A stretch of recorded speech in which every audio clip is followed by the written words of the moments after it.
Hi, this is Simon. This is my fourth video blog now for International PR. Today I'd like to talk about week 8's topic, which was all about trust. I found this to be a real interesting topic for the week.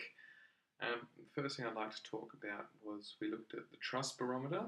I found that really interesting just based on the large variety of statistics that they used. For example, you can look at how trusted the government is in each country, how trusted organisations are, and so on.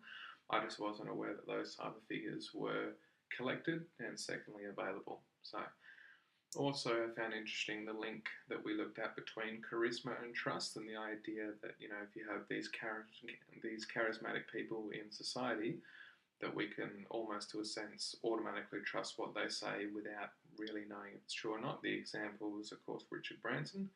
If he comes out and makes a comment, then a lot of the time we are convinced to trust him because he has authority and because he's charismatic, when he may not necessarily be telling the truth, but he can get away with it because of his charismatic nature. And we also looked at the Lance Armstrong case, which is one that I found really interesting because I myself am a huge cycling fan. And for many years, I remember when the whole Lance Armstrong thing was going on, I always used to defend Lance Armstrong, saying, the rumours weren't true, everything and all that. So I remember when the truth did come out, there was a huge amount of disappointment, and that kind of me highlighted the whole idea of when trust breaks down, that disappointment I felt when I heard about the news there.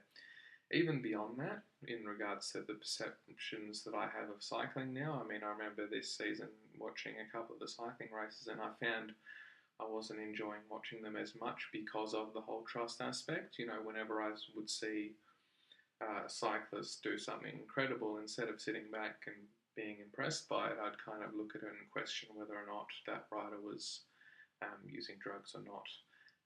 Only other thing I will say in the Lance Armstrong case is that it really only became news because Lance was a public figure. Because if you look at it, every other single rider that Lance Armstrong was riding with in those days, and all of his competitors, they were all taking exactly the same drugs, doing exactly the same type of stuff that he was.